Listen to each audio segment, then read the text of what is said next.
You're gonna see some serious shit. Yeah. Back in the day vibes. Geek out. Let's ride. From the 80s arcades to the 90s block, Walkman's bumping. Now the podcast rock, cartoons after school, VHS rewind, talking X-Men, Sega, that golden time. Geek In Geek Out, where the stories get loud from the past to now. Make the ramble crowd proud. 80s, 90s, 2000s flow. If you live that life, then you already know. So press play, kick back, let the memory speak. Geek In Geek Out, every day of the week.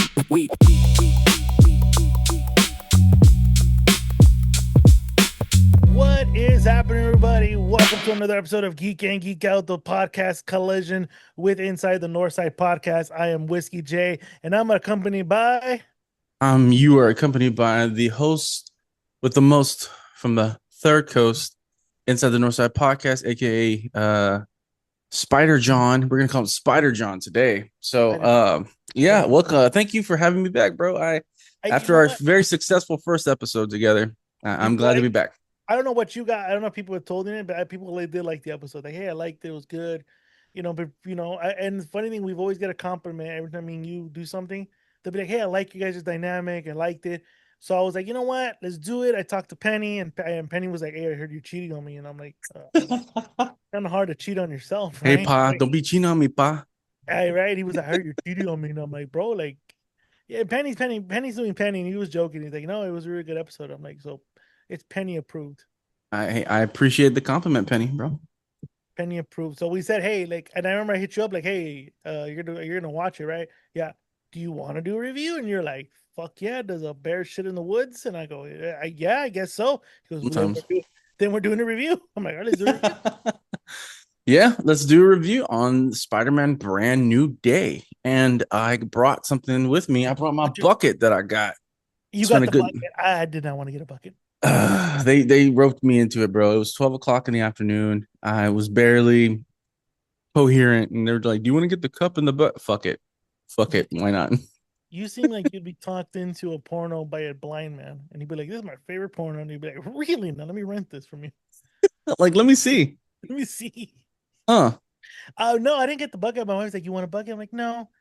And before anything, I'm not a big Spider-Man fan. I obviously, comic book wise, I never caught on to that. Like, I really thought he was the most wimpiest motherfucker and he had the Rolodex of fucking villains, and he had a great story.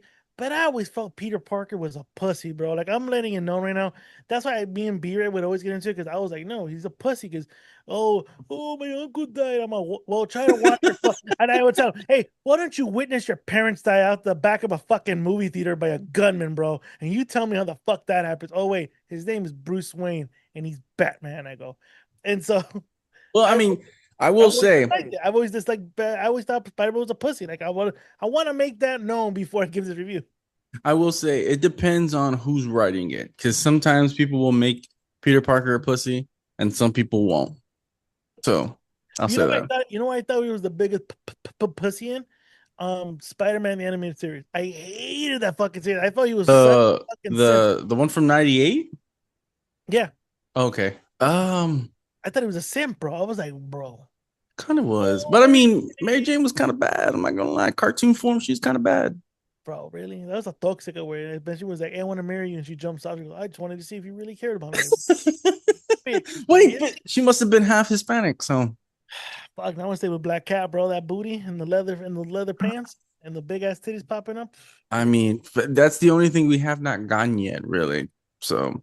Yeah, and we're hope we get it. But so I wanted to put that in there and as kind of the foundation as my review. I think I've done other reviews on this movie. And before we start, I love the other movies. I love oh my god, top of my head right now. What was the first one? Homecoming. Far From Home, and No Way Home. I felt that is actually really good fucking movies, well told, and kind of gives you a better perspective of Peter Parker, which is embodied by Tom Holland. Tom Holland, I think, I thought Andrew Garfield had the wittiness. I thought fucking Tobey Maguire had the goofiness of him. but Tom Holland has the best of both of those guys rolled up into one. And I like it. So far I've liked the series. Like I just said earlier, I don't like the comic. I never liked the comic book. I thought he was a pussy, but the series so far has been fucking. Maybe aside from the MCU stuff, this is actually like up par right there, which is showing right now in the box office. Mm-hmm. Yeah. Well, I mean, first and foremost, I mean, I'm always going to be Team Toby. Those are the movies that I grew up with. Yeah. I mean, I was so obsessed with Tobey Maguire's Spider-Man that I would just watch the opening like animation of the DVD. Okay. Obviously a lot of people are not going to remember this because a lot of people are younger, but like DVDs used to have menus Yes. back in the day, Brian and they would has have like it. an animated video, and it would be the last few seconds of the movie where he's swinging through New York, and just I was so much in awe of this Spider-Man, and I connected with Tobey Maguire's Spider-Man so much. Andrew Garfield's not as much because I feel like he was cooler than me, and I felt like I wasn't on that cool level of Spider-Man. But I ultimately I ended up respecting him later, and I'm like, okay, I like this one, even with the Amazing Spider-Man 2, which is everyone says is dog shit. Yeah. But I thought it was okay. I mean, for some reason when they overpack a Spider-Man, I feel like that's the death of the movie. But you To know be what? honest, I think when you have aside from Batman, Spider-Man has to have a Rolodex of fucking supervillains that he faces. but she From straight does. like so it's kind of like, oh shit, I gotta fucking, put all this because it's kind of like, okay, can we do a movie with him fighting, bank robbers, mob bosses? Like, no, no, no, throw a fucking a scorpion in there and throw fucking a rhinoceros in there. And while you're at it, throw the professor who's a fucking into neogenetics and they make him a lizard. Let's all throw it in there. Let's see what we get. And yeah, it was just like, what the fuck? Why are you giving me all this? Like, why don't you pull back? And that's why I like this series with Tom Holland because it's kind of stretched out. You don't have oversaturated with villains, and if you do, they're all well played out throughout the whole duration of that movie. It's not like it's too fucking much at the same time. Yeah, That's no, I agree with you. I will say the John Watts trilogy of Spider-Man, really good, really good. There's very good storytelling. It's very well paced. Um, Everybody gets kind of an equal amount of screen time, Mm-hmm. and we've had good villains that we never saw. We saw the Vulture, we saw Mysterio, and then I mean, for the first time, we got different villains from different universes. We got Electro, we got the Lizard, we got Sandman, we got you know the Green Goblin, and we got Doc Ock. So I mean, we didn't get the Sinister Six, but we got You got you know close. Yeah. we got close, which was really really good. I mean, we can thank the whole multiverse for that. But this one that we're going to review, I have some I got some beef with, to be honest with you. How do you have beef with this though? Like, what the fuck? You know what though? I saw it once. You've seen it twice. Obviously, you want me to go give you my take, and then you want to shit on my take after this because you've seen it twice, or what do you want to go? Well, I guess we can kind of give a summary of what this movie is, because I mean, whoever's going to see this, I mean, it's going to either be a spoiler or it's going to be kind of like a I'll put it around somewhere here, like a spoiler. boom spoiler. So pretty much in this movie, Spider-Man is 4 years removed of the No Way Home movie. He is a little bit older. He's kind of into his work now. He's been doing Spider-Man for quite a few years now, and Yeah. and he's worked with the NYPD. He's getting all these little CD, list villains in his little rogue gallery, and at the same time he's kind of like bummed out in a way because like I guess he lost his aunt. Nobody knows who the fuck he is anymore, and he's just kind of living this kind of oblivious, like nobody knows who the fuck I am life. Mm. And then obviously, there's this threat, which is also another spoiler alert. We get in Jean Grey as like this, telekinesis person who's hopping into bodies and talking because she wants to find her sister, and all that just to find out some very fucked up shit. And meanwhile, he's going through this whole metamorphosis and going through this kind of, I guess, like in a rebirth in a way, and he's gaining more spider powers than anything. So he's becoming more spider than man in a way, which really sounds kind of corny in a way, but pretty much towards the end of the movie, he's connecting with his friends. They're trying to build this, I guess, or whatever, because they really don't know who he is. So now he's fighting this villain, and then there's a sentimental thing, and just all this and that, and then you got the Punisher being the Punisher, and it's a whole thing. But seeing this movie for the second time, I sat there and I kind of looked at it through a different perspective, and I honestly had some problems with the movie, honestly. But I know when he told me that, I'm like, what the fuck, bro? Like I enjoyed it. I enjoyed the 4-year gap. I know people were criticizing that, well, they really need Ned and MJ back. They're barely in that fucking movie. And if they are, they play minimal roles because they're not his fucking his spider crew. It's just him 4 years into his fucking thing, and it's him fighting crime day in, day out. Like he lives, breathes being Spider-Man. Which to me, the way I looked at it was, each of those movies or that trilogy going into this, I don't know what you call it, quadruple movie, whatever. it would say new trilogy. New trilogy. It's basically in its own way of the way life is. Like if you look at it, when you do the first one to the third one, it's him transitioning from a teenager to adulthood, and then the fourth one is him being an adult. Like if you look at it, some people don't transition outside of high school. Either some of them go to college, some of them don't.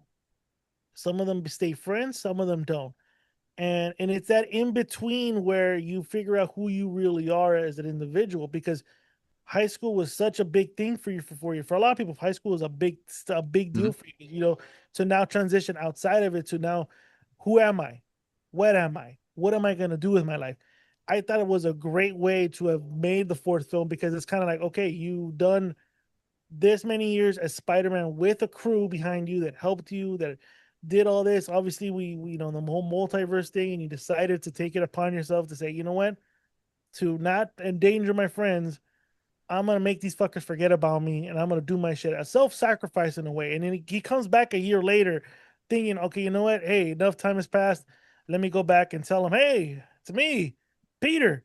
And we do see that MJ still has a scar, and he sees that within a whole year, Ned and MJ have had nothing has happened to them because he hasn't been part of their fucking lives.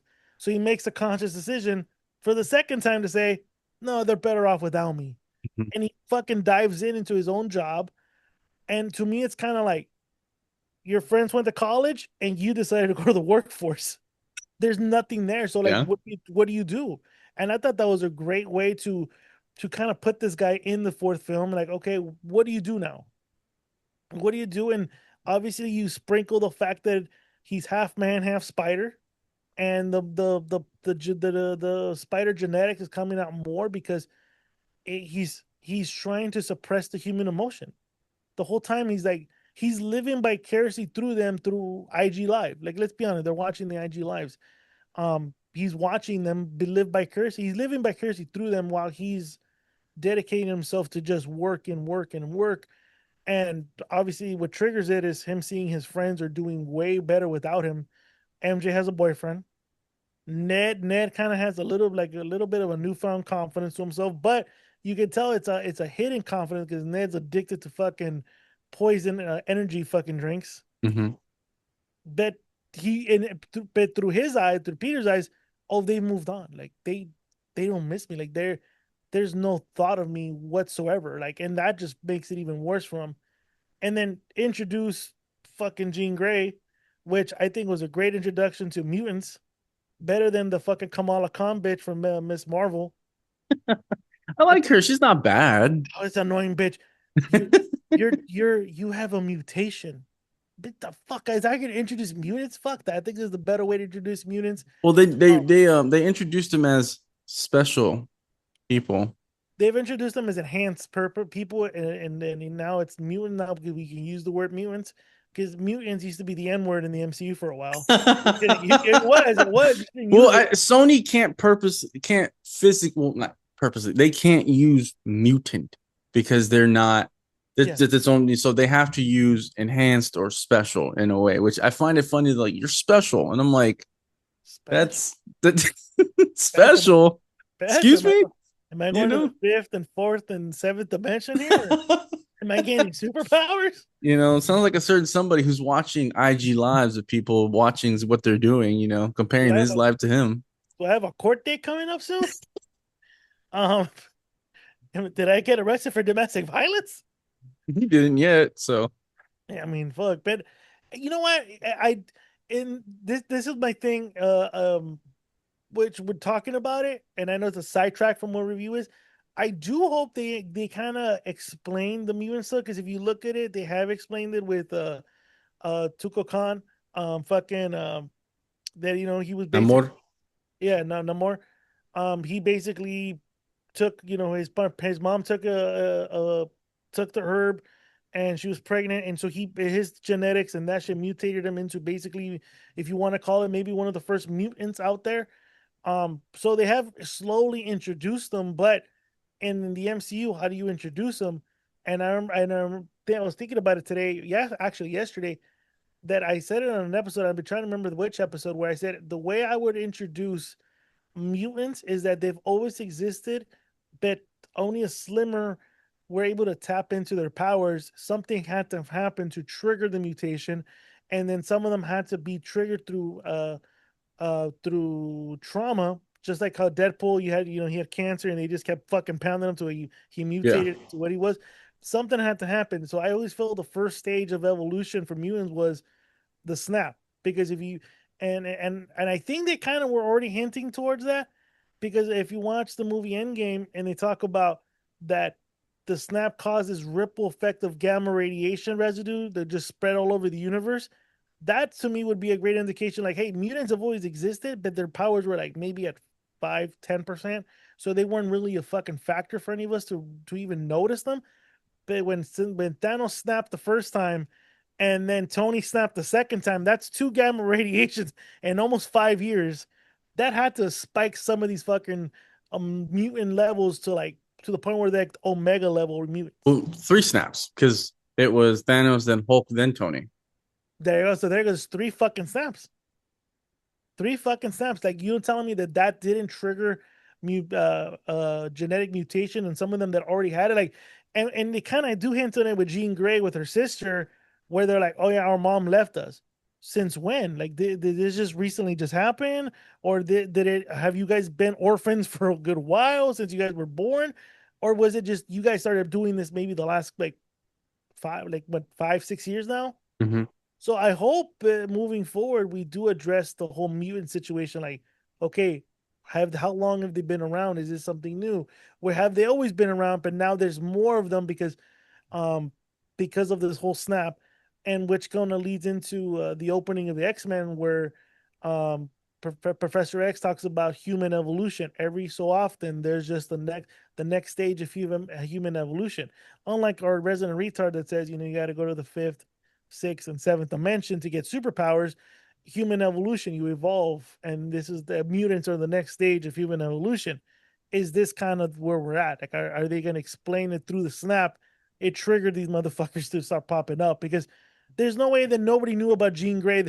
And then the reason I say that is Tony Stark knew about Spider-Man because of people. There's no way that in today's society of social media, no one is filming motherfuckers lighting shit on fire with their hands, or people using their hands as ice, or someone controlling fucking metals. Like, I'm assuming this has just slowly been evolving now to where we're at now at this stage with Brand New Day.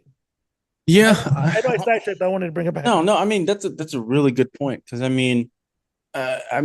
think that's what Marvel is really kind of using as the launching point of bringing mutants into the MCU, is with the snaps, because the levels of gamma radiation from all 3 of the snaps could cause the mutant gene to wake up in these certain people. Like, obviously, yes, I would say Namor would be, or Namor if you want to be a little more Spanish, is, I guess, in our MCU, the first mutant, which we all know is actually Apocalypse. But I guess in our MCU timeline, Namor would be our first mutant. Yes. So I do agree with you. Like there has to be some kind of mutant gene in these people that, because of the snap now, has kind of awakened this gene, and now they have somewhat powers, or they're changing, or they're doing this and that. So I feel like Spider-Man could have said something, but also because it's Sony, they can't really. I guess they can't really go into depth of like everything, because I mean, I guess it's for them. It's just like, well, fucking color it in, figure it out. Like I can't tell you. I mean, you guys have to figure this out. So it's a Sony movie, but Marvel approved of what they can use because Yes. obviously they're springboarding some of the shit to make the other stuff they're making on the other side. So Yeah, pretty much. I get that point. My other fucking theory would be that the Eternals were out there just fucking the shit out of humans, and then maybe one of them got pregnant, and then that just fucking because which is funny because our conversation last week was about if we're gonna bring back Blade, like don't bring Blade into this, and just say, oh, he was born in the mid 70s as a vampire. Like, no, like this motherfucker's like a Lestat. Like, Hmm. let's use Interview with the Vampire. This motherfucker's been alive since like the 1600s in a sense. Like, let's give this motherfucker some history. So it's funny that we talked about it last week like that, and now we're going into it like how far have these motherfuckers been around? And then, like I said, my theory was maybe one of the Eternals, had a little bit of fun with somebody, and maybe they didn't even know they can get anybody pregnant, or maybe they were murdering people after they had sex with them to avoid them spreading their seed anywhere, and maybe this one woman got away, and that one just fucking it just spread like it just spread like wildfire, and they've been around. You That's a can go. good theory, but There's so many ways. I feel like Marvel would be like, no, we're not bringing the internals back into this. Like, don't you dare leave them in the fucking basement. Don't ever bring them back Well, ever again. you have to bring the Eternals because if you're gonna bring Apocalypse, you gotta have to explain Apocalypse is basically almost like part of the Eternals. Yeah, in a way. Yeah, in a way, actually he's one of those fucking people. He's a Titan or something, not a Titan, a fucking Well, I mean, he was born that way. Like he was born with this mutant gene, but I mean, that's so far into like Egyptian times, which they did hint at the Eternals, where I mean, obviously they've been on Earth since the beginning of time. yeah. So like they've obviously been around where they could have seen that, and I mean, there might be a way where they could have caused that. I mean, but I I feel think like there's ways to but go they were about kind of like robots in a way. Like they were robots. Like they didn't really have. They were just there to serve a purpose, and then the planet dies, and then go to the next one. Well, they didn't know the planet died. That was the whole point. They were there. They were there. They were there with them. They were genetically made with special abilities, and then sent to a planet to basically advance them so they can feed this fucking thing inside the Earth planet. So then when it grows, they can just destroy it, and they get destroyed with it with no memory of it because they have so many clones. Mhm. They're given emotion. They're told the semi truth of like you're here to advance human civilization. And obviously, while you're there from the dawn of time all the way to the end of time, there's no way you don't fall in love with them. And they even show in the movie like some of them grew affection towards the human race. They're like, oh shit, like so you're telling me there's no way that none of them one day felt Well, didn't unattracted? one of them have a family? I think wasn't it Homeboy, the Yeah, gay homeboy. one? The gay one Yeah, had a family. he was gay. Gay. Gay. The He's the ninja, only one that had a family other than anybody else. yeah, Ninja was gay, dog. Like what the fuck? You telling me Uh, Salma Hayek wasn't out there popping that pussy out there? I hope she was. I hope You she you was, know man. you telling me that? Come on now. You telling me fucking Kumar wasn't out there fucking slinging? Yeah, Kumar wasn't out there slinging Kumar dick. 2.0. Yeah, it's Kumar 2. Yeah, thank you, Kumar 2.0. Wasn't out there slinging dick. Well, I mean, with all that, I think that's a good bringing back point to bring the Eternals in if you are going to go forward with an X-Men, to be like, well, you know, since the beginning of time, and then they bring the Eternals, and then the Eternals have some kind of like hand in making these mutant genes in a way. I feel Because like there's something you like you get then that's great the beauty that you can type both. Like you can either not type up, but you can use either or. But I'm leaning more towards they're gonna use the gamma radiation. That mutants have always existed. It just most been like likely, It's been like minimal, like, like a Jean could tap into minds, but they had to be like, I gotta be up close with you. And then the gamma radiation, the gamma blur, the bursts during the snaps just enhanced her to now, like which we found in the movie. Spoiler alert. She needs around 33 feet to get that close to somebody. And at the end of the movie, she doesn't even need it. Like she can expand miles on out now. Yeah, because whatever they were doing, those little tests enhanced her mutation to I thought where it was she trauma. could, I thought it was trauma because if you notice, it was only after she found out what VMAX was. just kind of fucked up. I know, like, but that showed that even her sister made it to an omega level mutant that she was able to. We don't even know how the distance was that she was able to relay that message to her sister. We don't know how far her sister's powers reached. That it made it all the way to her, and all she was able to give her was VMAX, which to me was like, God damn.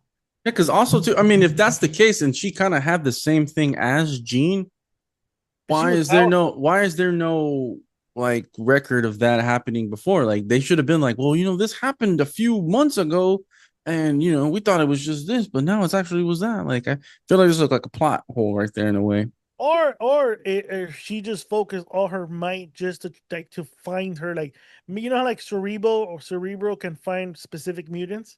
Yes. Maybe she had like maybe she was Cerebro in the sense of like she was Okay. only like, I'm gonna use my power, everything I got, just to look for my sister. And the radius could have been, I don't know how fucking long, that she finally found her, boom, here, and gave her just a small little fucking image, VMAX. I mean that's a possibility. It's a possibility. But I don't think it was what they were doing. Like I feel it was the trauma to finally know what happened to your sister that just triggered it. To me, it's trauma. Trauma triggered this whole thing. That trauma triggered her to evolve to the 5th level, dog. And then it brought her to the 6th one. And then and then the next movie, X-Men, will be the 6th dimension, where her powers grow. Like that's the whole thing. Yeah, because I feel like trauma is the main ingredient to bring, like you said, to bring out the mutant gene. Because if you look at Logan, Wolverine, trauma, that brought out his claws. You said Deadpool, all these mutants, all of them have gotten their fucking powers because of trauma. Summers was getting picked on in school, and remember that kid would do something at him, and his eyes was like, fuck. And I'm telling you, trauma.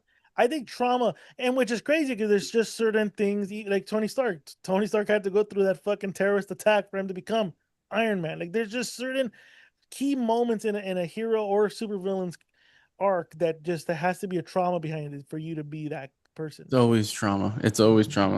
Yeah. You want to be a superhero? Trauma gets you. Trauma can do both things. It can make you the superhero or supervillain. Depends how you want to do it. Depends what arc you want to go in. Exactly. Yeah. But going back to it, so Spider-Man 4 years into it, again, like I've used an analogy. Like to me, it's kind of like the equivalent of ending high school. Like, what do you do? Like your friends go off to college. You're in the workforce. You have nothing in common. I liked it. I really did like it because he was kind of like neighborhood Spider-Man, just dedicated to work, but he was starting to show you could just see the wear and tear. Like when he was shirtless, you see the bruises.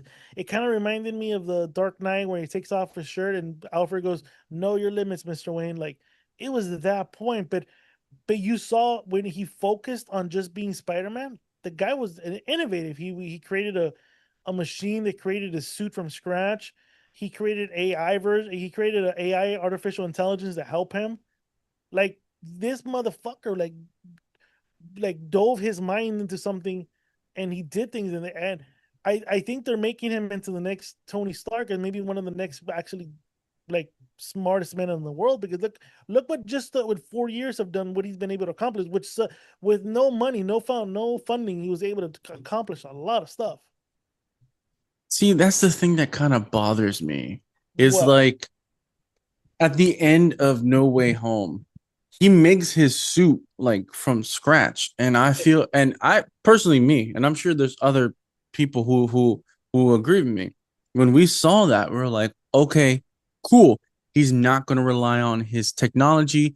He's going to move forward. He's going to be that Spider-Man that we all know and love. Because I mean, even if you look at it, none of the others had that technology. And Peter Parker is a very, very smart mind in the Marvel universe, one of the greatest minds. So to me, it felt like they were kind of making him like a Tony, because even Tony threw himself into his work. Like if you saw, I think it was like Iron Man 2, like when with the PTSD, he threw himself into this work. And to me, I was just like, I don't know, like I got this weird feeling about it, because I'm like, we were promised a very street level kind of like a redo of Spider-Man, which I was like, cool, like we're gonna get all this and this and that. And honestly, to be honest with you, I really think that Ned and MJ and the whole story could have just been thrown in the trash. I feel like if you're going to move forward into a new trilogy, you bring in fresh things. I think he should have got a new love interest. I feel like they could have, and he brought in Jean Grey in a way, but I feel like you start over. Like this is brand new day. So this is brand new everything. And I feel like him, and it's not Marvel, but I know it's Tom Holland. Obviously, he's like, oh, well, I want my wife to be in the movie, so then I don't feel like I'm cheating with anybody if I'm kissing during the scene, or I feel like, like I know it. That's why he has her in the movies, so that way they can, but he should have just fresh slate. Let's get a new love interest. Let's get this Spider-Man, this street level Spider-Man, the proper love and attention that he so much deserves. I thought he did, though. Like, I honestly felt I don't feel like he was very street level. I feel like he was. They glimpsed through it, obviously. Like, but you kind of got it was kind of. I felt if you wanted to flush out the Jean Grey story to then promote what you're gonna do moving forward, you weren't gonna dwell on it too much. It was kind of like, look, here's flashbacks. This motherfucker's fighting Boomerang. This motherfucker's fighting Arachnid. This motherfucker is fighting Tombstone. This motherfucker's out here fighting the fucking Hand. This was fighting people, and they even took shots that were like, hey, did you hear there's a bank robbery? Like, why don't you rest? We can handle bank robbery. Like, so this motherfuckers out there doing this shit, saving cats from trees too. I just think I don't think to me. I would have thought like, damn, you really don't have a lot to do that you're trying to drag on these conversations. Well, I mean, I feel like they could have kind of opened the bag with very street level characters like Hammerhead and Silver Cell, and obviously fucking Lonnie Lincoln and as Tombstone. You could have done a whole mob street level Spider-Man and then included the Punisher, because if you look at it with the MCU TV shows, there's a lot of mob ties in the shows, and I feel like if you want to bring those together, I feel like you could have, and that's where you bring in Kingpin, as a young boy, this and that and all that shit. What'd you think of Punisher? Because my wife made a comment that she thought, I think he was too pussy. What the fuck? Yes, I felt like which part? My wife said there was a pussy scene where they're fighting the Hulk, and he's like, "Hey, well, you do this and I do that because you just don't want to fight the Hulk." Yeah. No, it's not that. I mean, Frank knows his limits, but I feel like him being very, I don't know, sympathetic is kind of like. I think that's Frank's evolution, man. But I feel like, I mean, did you see the One Last Kill or whatever it's called? No, but I heard it's the most gruesome kill. So my question was going to be this: is this taking place after or before Brand New Day? This is that was clearly after. Oh no, that was before. I'm sorry. One Last Kill is before, because. But I'm not talking about the release date. I'm talking about in the MCU. It's before. It has to be before, because.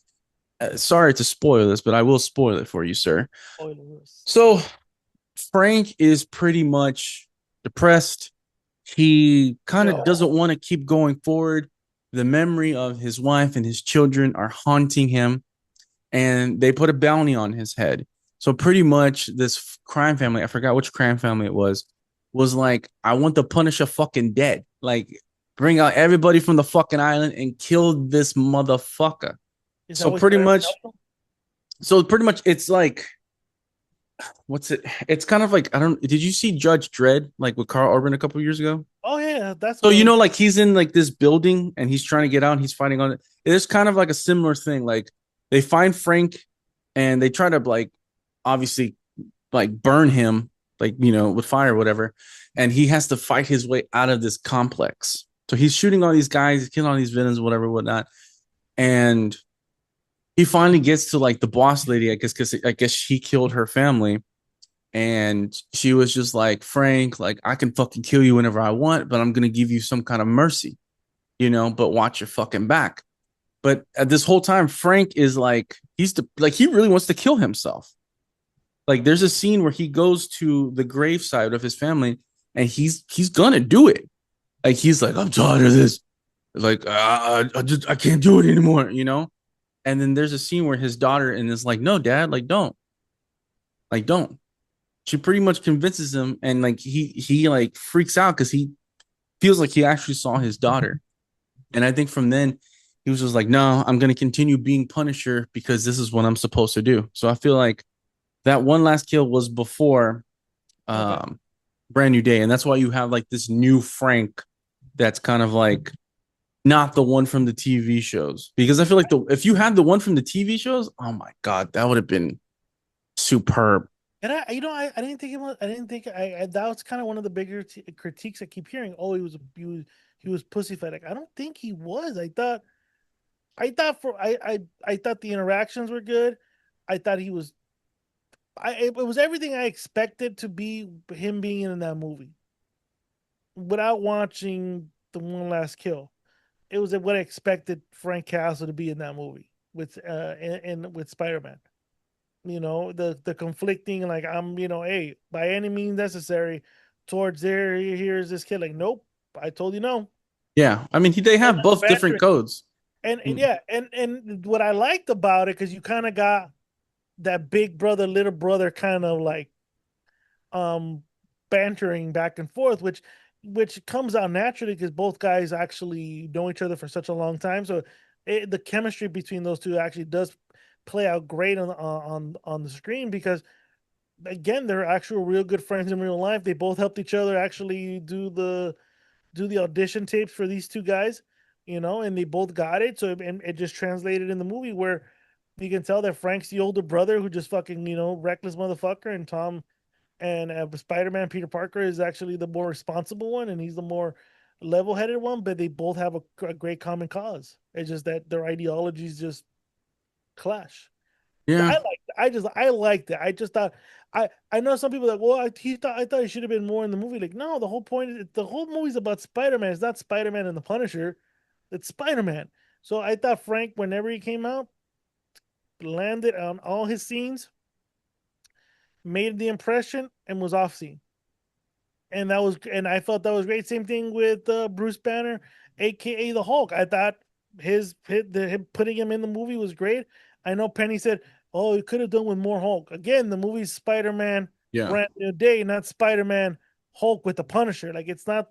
They were just there to be placed there, And like, I mean, well, I mean, I don't know if you want to continue with the Punisher, or did you want to transition into the Hulk? Well, yeah, especially with the Hulk. So I don't know if you caught this when I caught this, but when he is at the university and he's talking to Dr. Banner about like the inhibitor chips and this and this and that, which I will go on a left turn on this one, but I'm gonna go forward with it first. So he's talking about like the inhibitor chips and suppressing this, this and this and that, and obviously he knows.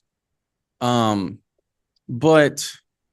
if you realize this, if the MCU goes with this idea, Spider-Man is the reason why that mutants will be fucked in the future later. Yeah. Because of the inhibitor chip, which is, I find it fucking hilarious that Spider-Man is the one that's going to fuck over the mutants. Well, again, this is kind of what I said earlier about Tom Holland and Spider-Man being the new Iron Man and being actually the next great genius. What was Tony's whole arc during the whole MC movie? He creates shit that he has to then fix himself because, like, oh fuck, I fucked up. I shouldn't have made that. Yeah. Iron Man 1, he creates all these weapons that terrorists use. Like, I gotta take it away from their hands. Which Iron Man, they're borrowing, they're literally borrowing from Iron Man because yeah, in Iron Man 2, Iron Man is trying to suppress the toxins in his body from killing him. So yeah, he and is venting this whole new thing, and then obviously, no spoiler, this movie's been out for a very long yeah. time. But you get He what I'm creates saying, this though, new right? element and it keeps him alive. Yeah, But and that's what I'm saying. So yeah, I did catch that because I remember I was watching and I go, "Holy fuck, this guy is gonna create the fucking mutant concentration camps with the inhibitor chips." Like you're finally gonna see the dog collar chains that fucking which we saw in Deadpool 2 because they had him in Deadpool 2 in that prison when they gave him the collars that suppress the powers. Like he's the damn dirty ape. He's the fucking patient zero. He's the motherfucker that created the universal inhibitor. exactly. And then I did like the conversation between him and Bruce when they did science, and there are moments that he's looking at him kind of like he's this, like, I know you from somewhere, but I like just can't put the like tip on my tongue. I feel like to me, and I told my wife, I can see Bruce thinking like, yo, these are conversations I would have with Tony when we were talking science, like.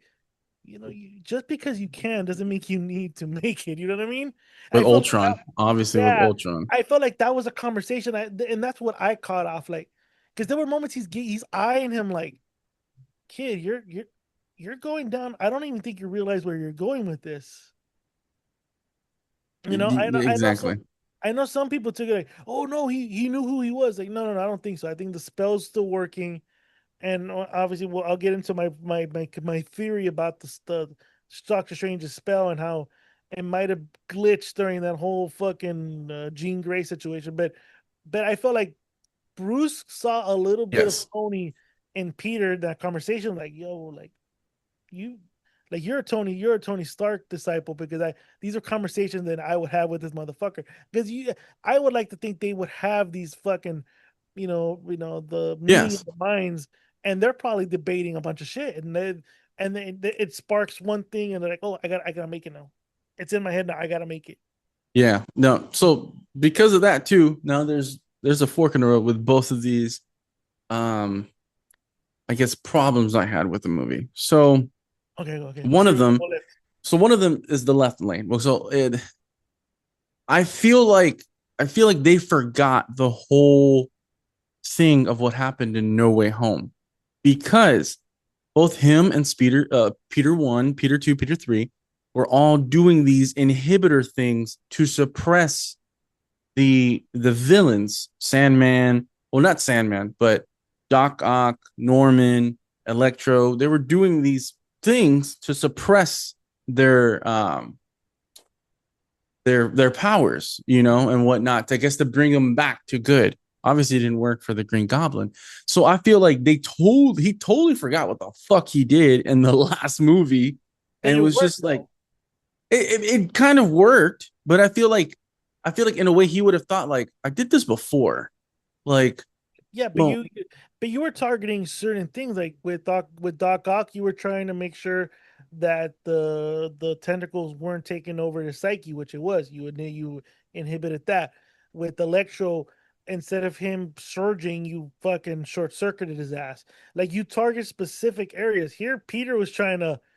How do you balance the good? How do I make myself more human, but at the same time keep all the Spidey qualities? And that's where fucking Bruce tells him that there's no way. Like, who are you to say what's good and what's not? It's the same. Yeah, you're right. It's the same situation here, but you knew you needed to disable. You wanted to give autonomy to Doc Ock, not the tentacles. So you targeted the tentacles. You knew that what's his face Electro was going to keep surging with energy. So you neutralize his energy source. Sandman had no choice. The motherfucker is just Sandman, so you basically cured his fucking ability to become the Sandman. And then and then the Lizard. I don't think you cured him. I think you fucking subdued him because the Lizard is almost like Jekyll and Hyde. yeah. You were able to sedate the motherfucking monster. I don't think you cured him. I think you sedated the monster. Simple as that. So That's what I'm saying. Like I feel like but you targeted one specific thing on these guys. Peter wanted to still keep his powers, and still be human. Like, and then the question is like, well, what do you? Which one is good? Which one's not? Like, you either go one way or you go another way. And that's when Peter goes, well, we can't make a universal one, like, because that was the whole point. Because single targeting, yeah, you can probably pull it off, but universal, Yeah, and you just need one chip for everything. And under the wrong hands, you can just neutralize every Omega mutant. there you go. There you go. So now there's the second one. So Which one you go right? we're going right now. Now this is going to deal with the Hulk. Okay. There's no fucking scene in any of the movies where he interacts with Spider-Man or Peter at all, other than the funeral. So I can think of. That's the only thing I thought so too. So there's this fucking thing where they're like, "Oh, recognize them." He's like, Hulk, it's me, your friend. And I'm like, bitch, he doesn't know you. He's never interacted with you at all in the movies. We're made to believe that after Tony died, obviously everyone still kind of kept in contact because I don't know about that. They kind of do make it seem like, okay, well, Doctor Strange is like, hey, I haven't seen you since the funeral. How you doing? Okay, cool. I can see Tony talking to Bruce about Peter. Like, because the Hulk does allude that Tony made that little cabana up in that fucking area, and then these guys would just get fucking plastered just thinking. There's no way that you're telling me that Tony and Hulk weren't getting drunk during the blip, and Tony's just fucking talking about fucking Spider-Man, talking about Peter Parker. So he kind of goes, fuck, this Peter kid must have been really special for you. Like, yeah, man, it was a son to me, dog. And so you kind of feel like an attachment, like, oh, damn, like and then you finally you put the face behind it at the funeral, like, hey, nice to meet you. Tony spoke very highly of you. See, that's what I feel like. It's pulling too much now. Oh yeah. They're pulling. Yeah, they're pulling. But we're to believe that Tony that Peter Parker and Bruce Banner were still kind of, maybe they were corresponding. So I don't know. I feel like they. I mean, given that you're going down the same way that I did for He-Man, where there's a plot hole that is ruins it. There's a lot of plot holes that I got. Literally, okay. That's two. What was the other one? So, let me see. Wait. So hold on. Let me see. I don't know if you noticed this in the movie, but like, where was his spider sense most of the time? Because I feel like if he's being enhanced by this arachnid gene, I feel like his spider sense would be on point. Like he would be quick. And even Punisher was like, come on. I thought you would have seen that a whole mile away. And I'm like, where the fuck is his spidey sense? Like, he caught the bullet in his back. Yeah, but I mean, I think that's because he already had accepted that I'm both Spider-Man and Spider, or whatever the fucking corny ass shit that they said. But I took it as because of the imbalance of the arachnid and the human version. His senses were all over the place. I don't even like you saw this scene where he goes outside and like the loud noises, everything is like overly, like all five senses are just overstimulated. And I think he was like, okay, how do I control this? And then when he was back to normal, when he finally was able to put the inhibitor on himself, how much, again, this is kind of going back to the theory that he had with Professor Hulk or Bruce Banner, I'm sorry. What's to say what you're picking is the right one? Maybe sometimes you need to unleash. Maybe him putting that inhibitor probably took away the spiders, because you do notice a spider sense in the beginning during the tank scene where he realizes that this bitch is jumping, like his senses are like, yo, what the fuck? Like what the like those and Jean Grey points it out too, like, hey, well, you can't sense me no more. What the fuck? So even she realizes like you're not there anymore. You were able to sense me jumping from people to people. That's how you were able to catch up to everyone. Now you can't even sense me because his whole fucking biology is all fucked up. It's only now now at the end where he, like you said, he finally accepted that he's half man, half spider. That he's evolved to the eighth dimension. He's evolved to the eighth dimension. Holy shit, the eighth dimension. A, or people could say the sixth, the Sinister Six. I mean, I think if you wanted to, but I mean, But you get what I'm saying, though. Right? Like, I think that whole movie, he's fucking junky. Like, he's not. That's why you don't get spider senses. I don't know. I mean, I guess in a way you do make sense with that, but I feel like even if he is kind of, he's off. You know, he's off. Like his game is off. I feel like the spider sense would still be there, because I mean, because I was thinking too, like obviously the rooftop scene where they're talking, and like he didn't sense her, like which I feel like obviously his emotions and his love for who he's in front of suppressed everything to where his spider sense was taking a back seat, to where he was like, Didn't he have the inhibitor? No, he didn't have the inhibitor. He had the. Was he already an arachnid then? Like, was he pumping unnaturally? I think he was at that time. Yeah, he didn't have the one that he got towards the end. Like he was still kind of like fucking with the other shit. Okay, in that sense, my explanation would be like, again, he doesn't know. Like it's almost like a newborn baby. Like everything's new to you, everything's foreign to you. Like at this moment, you're like, and then obviously what centers him was the whole premise of this movie was also he needs somebody, he needs friends, he needs family, and obviously Ned and MJ are his center because obviously they're the ones that bring him back to being Peter Parker, but he knows he has to be Spider-Man. So I think being with her, it kind of soothed her. But like you said, his love for her just was so blinding, especially when that, which I thought that was the worst. That was the most fucked up scene ever. Like, damn, bitch, like damn, that's stone cold shit though. Like I remember, Yeah, you deserve to get the gloves put on, bro, because for that shit, I looked at my wife like that's some stone cold shit right there. That motherfucker's all crying like I missed you. You don't even know what I mean. Come on, Peter. You telling me you ain't getting pussy in 4 years, bro? Come on. Dog, you ain't paying for no escorts, dog.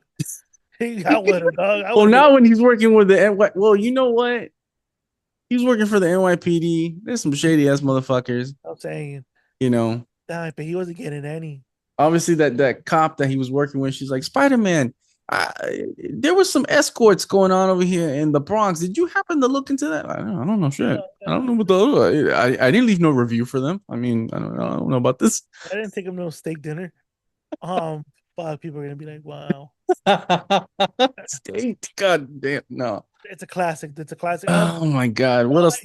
You would know he wasn't getting laid. Obviously, I don't think he was getting laid. I feel like you should have. I feel like you're Spider-Man. I get it. Your girl's gone, but bro, there was that white girl in his apartment. She's like, "Oh, you live here too, bro." Bang that shit. Bang that, bro. Spider-Man in the comics is a player. He's a player. He's got so many side chicks. It's not even funny. It's not even funny. He's got. This one don't want to play with that type of shit. Oh my god, he's got Betty Brant, he's got MJ, he's got Gwen Stacy, he's got Black Cat, he's got other people he's fucked with, and I'm like, bro, go out there and fuck your way through New York. At least be a player. I mean, you don't have to be on the level of emo Parker in Spider-Man 3, but at least. Bro, you want pussy. You got it. You have to. Who is worse, Tom Holland's in this version or Tobey Maguire's emo Spider-Man? Like in the sense like you're like, damn, bro, like really? At least emo Spider-Man tried to get some before he got emo. I would say this one is pretty bad. This dude is simping. He was simping hard. Also my takeaway during that scene where Jean Grey inhibits MJ was that she even makes fun of him like you don't even know her because you know she's not into that fucking sympathetic bullshit like love's true kiss will break the spell like what the fuck like because obviously she's in her mind she's fucking going she's looking through everything and so she even sees like bro she's not into this shit. How the fuck do you not know that? You know what's funny? I don't know if you caught that right away. Like I caught that at first. But Peter should have caught that right away. Like, hey, like too much of a simp. He's too much of a simp. I don't know if your theater reacted the same way I did, but when I was watching for the second time, and that scene comes on where she kisses him, and he hugs her, and he's like, "Oh, I miss you so much." Like, and she was like, "Dad, yeah, that's right. Touch her." bro, everybody was cheering because they thought like, oh, she finally remembers. And I'm just sitting there like, you stupid motherfuckers. And then that's when she's like, go ahead, Peter, touch her. And people were like, oh shit. And I was like, bro. I just heard one guy going, oh no. Oh no. And I'm like, what the fuck, bro? Yo, he's a simp, bro. And it pisses me off because the Spider-Man I know in the comics is definitely a player. Like, that's why I said he should have been fucking with Black Cat.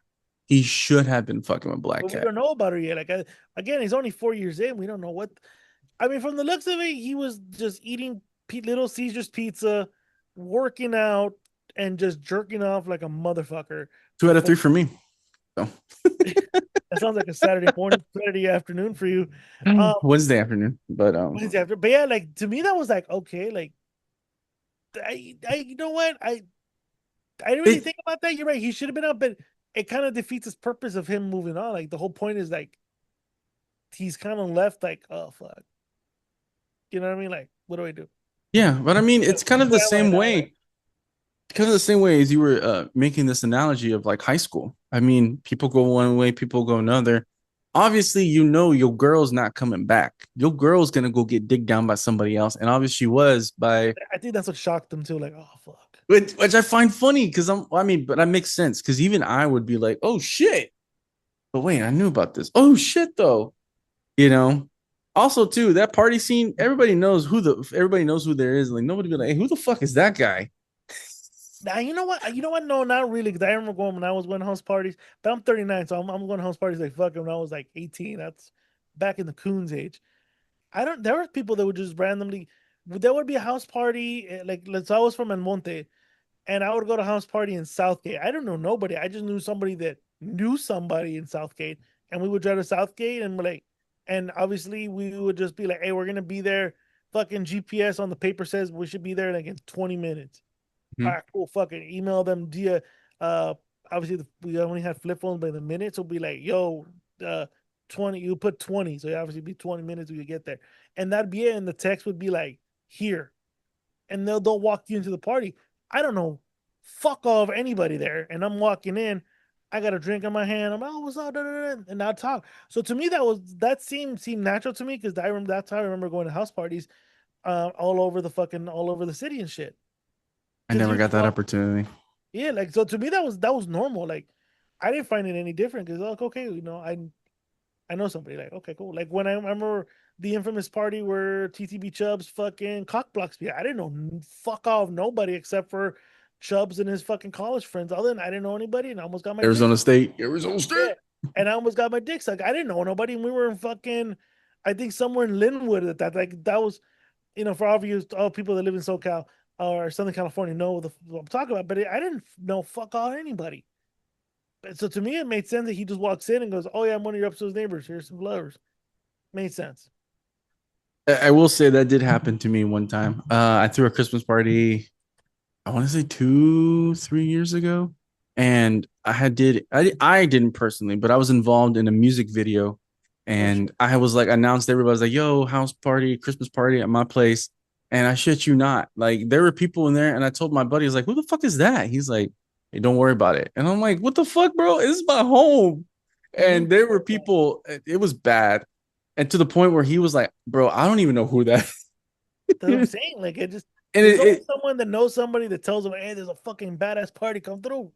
It got bad because, and I will say this, but this does not reflect of me or anything. Yeah, it does. We all views. The story you're about to hear are the views and opinions of Inside the Northside Podcast, and reflect who he is as an individual. The black. Anyways, we found out there was a minor at the party. Oh, never mind. Yeah. So we were sitting there, and I'm kind of just being the host and everything, and I see this person. I was like, who the fuck is that? And I told my buddy, I'm like, hey bro, who's that? He's like, I don't know. I came with this one person. I don't know who that person is. And then later on the night, we found out that person was not even 21. And bro, I felt so horrible. I was like, bro. Yeah. I was like, I let a minor into my house to a party with adults, and I didn't even know until later. Not like you're carding them or anything, but yeah, no, I should have. I need to be carding them now. $10 charge coming in. The later parties I would go to was more like you had like there was like a secret code, or you had to know the name of the owner of that house, and there was always like these fucking butch cholo motherfuckers, or some meathead motherfucker. Hey, well, what do you want? I'm like, oh, I'm a homie of Steve's. Steve. What's his last name? And they'd be like, oh fuck, I'll call her. All right, roll through, man. Hey, have fun, dog. I'm all right, fuck it, then I'm good. So those later parties became like that. Like, you had to know somebody, and like I said, before it was like, I'll just walk in because I know at least one person that knows somebody in that party, but you had to know. Yeah, at least one person did get into the party. Yeah, so it became like that. So that's crazy though. That's fucking crazy. But that whole scene too, that's even crazy because he gets to see fucking Ned and MJ live normal lives. Like Ned's still a fucking nerd. Ned's obsessed with Spider-Man. He even creates a Spidey tracker. And and to me, and this will probably segue into the big large scale of the movie, not the movie, but to me the plot of the last movie to this one is that Doctor Strange did a spell. Erased everyone's memory. Nobody knows who Peter Parker is, and nobody knows who fucking Spider-Man is. They're not one and the same. They're not connected in any way, but there's still that lingering like, I know you from somewhere. Like there's something there. There's like a void in that brain where like there's like a blur. And for Ned, to me, subconsciously is constantly looking for Spider-Man, not because, oh, he saved my life and I want to thank him. Like, no, that you feel something.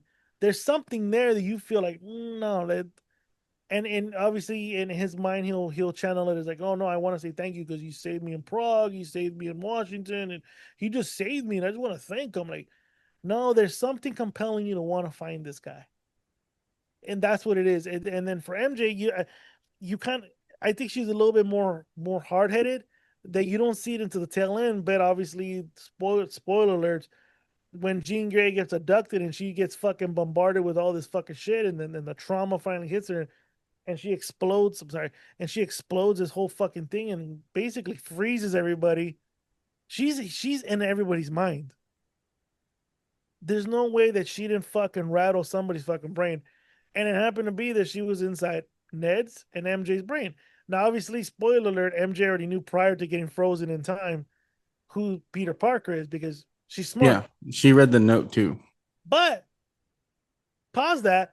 I thought that she was already kind of thinking something was up when they were in Punisher's fucking home, and they're flirting with each other and they're talking. Like, she kind of has that spark on her eyes when they're both talking, and Peter even has that sim kind of like, oh my god, I'm talking, or like conversation. Remember when? And then when she helps him with the inhibitor, you can tell that she kind of feels like this feels familiar. It's the equivalent of deja vu. Like, yo, Yeah. I've did this before with you. And obviously it gets her to look into it, and obviously finds the letter, and obviously she reads it, and she puts 2 + 2 = 4, and obviously we'll get to that part. But with Ned, I feel like Ned's always known, and I think that little burst, or whatever you want to call what Jean Grey did, might have scrambled these people's brains to start opening, or leave little minor cracks in the spell of Doctor Strange. That obviously, spoiler alert, I know we're jumping to the end. Ned even looks at him like, Peter, because they do the handshake thing. Yeah. They the kid, it was almost like second nature. Like, oh shit. Also, too, she had said Peter, so I'm guessing he put 2 and 2 together, and he was just like, oh, yeah. Okay, yeah, she did say Peter, but Peter, what would you say, Peter? You didn't do that handshake with Spider-Man when you were making that Lego. Yeah, no. So that means you knew that was Peter, your best friend. Well, too, you think she was fucking with him when she told him like, oh, you're like not up here at all. Like, there's no reminiscing of you, or like she has no thoughts of you at all. I think my bad. I think she was sort of kind of telling the truth, but I don't think she was digging too much into it. Like, I'm not digging. But at the end of the day, maybe she was being a bitch. It's like, you're not even in here. But You were. how deep into her subconscious was she really in? Um, How much digging was she doing? Because from the looks of it, she wasn't digging a lot. Like she didn't really dig into Peter's. Like you were just looking. It's almost like you walk into a home and you're just gonna you judge a. She was judging a book by its cover, and maybe the first page. see, this is a reason why I say that she should have not been in this movie because I feel like MJ in this movie is very. She's not even one dimensional, bro. Like it's just there's no. I feel like there's no need for her in this movie anymore. I feel like obviously she's in this movie because he's in this movie. I mean, look at fucking Odysseus. I mean, Odyssey. He's in this movie. She's in a movie because he's in this movie. You know, You, oh, you and mean MJ or you mean Jean Grey? no, Tom and Zendaya. Oh, okay. So like she's just very cardboard cut out, like the back of a fucking like a Little Caesar's pizza. Like I don't think she has anything to her, and I feel like it kind of defeats the purpose of a love interest for Spider-Man because the reason why he loves Gwen Stacy is because there's so many different kind of things about her, and then even in the Tobey movies, there's a reason why Tobey loves Mary Jane because she's this and she's that and she's this and she's that, and I feel like I feel like Michelle Jones is just like flat, like nothing. And I feel like bringing her along in this movie and this new trilogy is gonna hurt this even more because, like I said, I feel like they should have brought a new love interest. They could have done Black Cat because Black Cat is the one that loves to fucking flirt with Spider-Man so much. And I feel like that would have been a good thing for him to move forward with this because, in my theory, Spider-Man 5, obviously MJ, she's gonna break up with her boyfriend, whoever the dude is, and at the end of the movie, they're gonna get back together because she's gonna remember, and then they're gonna bring this whole sentimental bullshit, which I don't really want. And it's not me being a hater. I just feel like they're bringing too much of their personal relationship into this movie, and I'm like, dog. Because even in that scene where she was like, "Oh, do you have a Mrs. Spider-Man?" And he's like, "No, I don't." And I'm like, you bitch." Oh, You know what? I can see. So you're telling me it's like not empathy. What do you call it? Jesus Christ, what do you call it? I think I know what the word you're using. You're trying to say. Nepotism? Yeah, it's kind of like a nepotism. Like, Yeah, it's like oh when you well, she's in this movie. Well, then I have to be in this movie. And I was like, no, Tom, stop, bro. I get it. You love her, but like, bro, you gotta move. You have to move forward into this. Are you gonna bring her in every movie that you're gonna do? yeah, this is a new Spider-Man. You have to. Okay. Bro, like, I feel like they could have Well, moved forward. but it's kind of the same thing. You gotta then give a gripe to Andrew Garfield for having Gwen Stacy. Obviously, you see that there wasn't a third one, but I mean that was his love interest. That didn't seem like he was gonna move on. Tony Maguire, MJ's his love interest for 3 movies. You never saw another love interest, even when she broke up with him. Well, He you just had the Gwen Stacy, but I think he was just using her at that point just to get yeah. mad at NJ. You get what I'm saying? Like But I feel like you got to give the other fucker shit too. Like the only difference is he's married to this one, and the other ones weren't married to any of them. Even though Andrew Garfield was dating. yeah, they did her him and why am I blanking on her name? I forgot her name too. But I know Emma it's not. Stone. Emma Stone. They did date for a while. Yeah. So like Um, obviously, um, but I feel like their interaction and their thing as characters and even in person is way better than theirs. You know? I like the dynamic between MJ and Tom Holland, well, Peter Parker, in this rendition of Spider. I like it. I like it a lot. I think it was good. I honestly think in real life and even in this movie they make a cute couple. Like I think they're cute. I know. Nah, he's just a pussy. Yeah. No. Yeah. Speaking of 2 + 2 is 4. 2 + 2 is also means cheater. So that means MJ is a cheater in this movie because she did not want to tell her boyfriend where the fuck she was at. And I'm like, I feel like in any situation, He doesn't ask too many questions. oh my bad, you're not emotionally available for me. Hey, just to let you know, I'm okay, but something happened. I'm with Spider-Man. What the fuck you mean you're with I Spider-Man? spent the weekend with Spider-Man. Yeah. What the fuck you mean you with Spider-Man? Well, long story short, and you're like, nah, hey, MJ's a cheater. MJ's a cheater in the movie. Cut it. Yeah. Cut it. Cut it. Oh, yeah, she is. She is. Um, yeah, I don't know. When it comes to MJ, I'm okay with MJ. I'm okay with her. I want something new, dude. I need a Felicia Hardy. I do. Like that's just the next step in the I can see Spider-Man. them. I can see them in part 5 because obviously, spoiler alert, it is ended where obviously MJ admits, "Hey, I read the letter. I know who you are. I don't feel that way. Like I'm sorry. Like deep down to my core, like I'm not this person that you wrote a letter to. Like I'm just not. I'm sorry."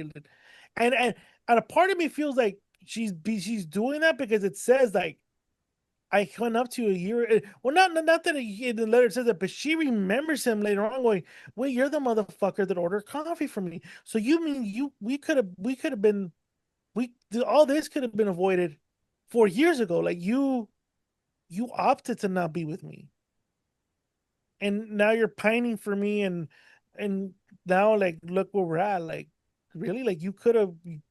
I feel like a part of her sort of remembers it, but it's kind of like the struggling, like it's She almost held like a grudge like a woman does. They hold grudges. but also kind of like you don't know why you're holding a grudge, but you feel like motherfucker.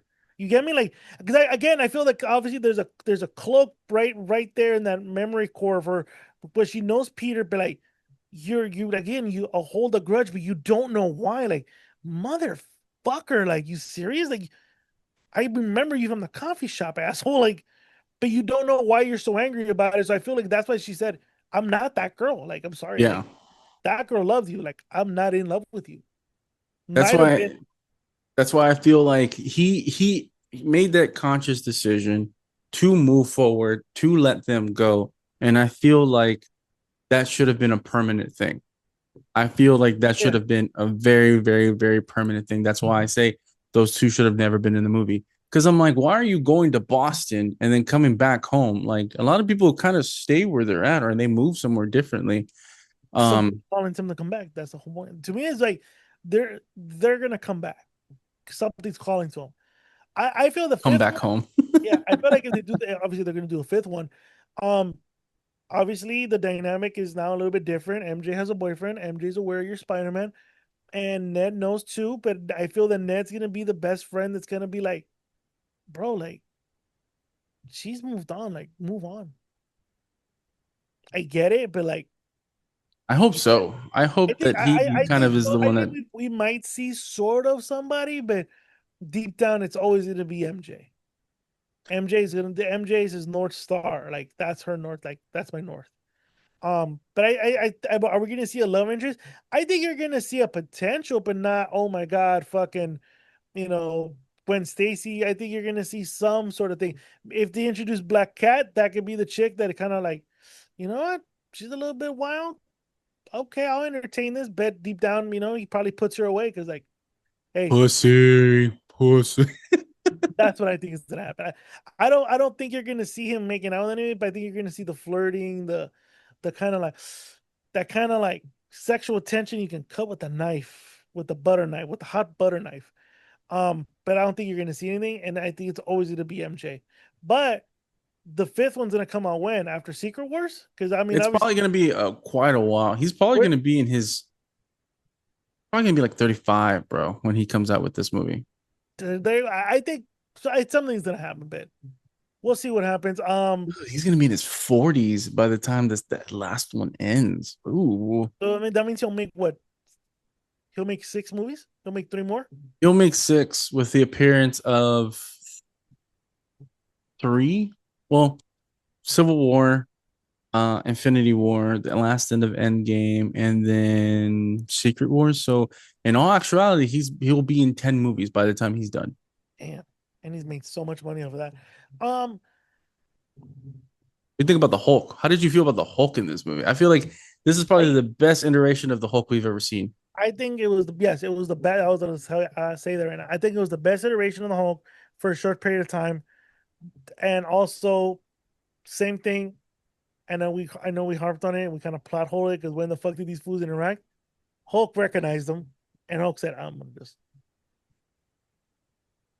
Back away. back away." Also, because he had his mind fucking scrambled Uh-huh. by this bitch. Like, this bitch scrambled a lot of people's head during, and mostly people that would were affected by the spell. The minor people, fuck it. Peter is fuck all to me. Like, I don't know who Peter Parker is. Spider Man is just another fucking another guy in tights swinging around New York City.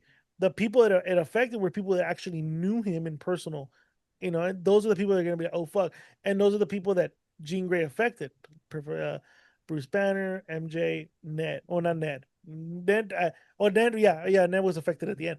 But I feel like the Hulk iteration was great. I think you made him exactly how he was. I know It was Penny was like, he was bigger than what we've seen before. He got I took it as bigger. that's what happens when you fucking suppress them for so long. Like, that was just anger, like, motherfucker. I can just imagine him wanting to break out, and because obviously I've always viewed it as your the movie Us, where Okay. you're just in the chair watching everything transpire and you can't do nothing. You're just watching everything. Or like The Color Orange, where you just have your eyeballs like peeled up and you're just watching the screen.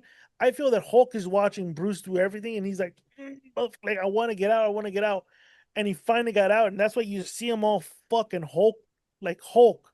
Yeah, because the Because last time we saw him actually be the Hulk was Thor.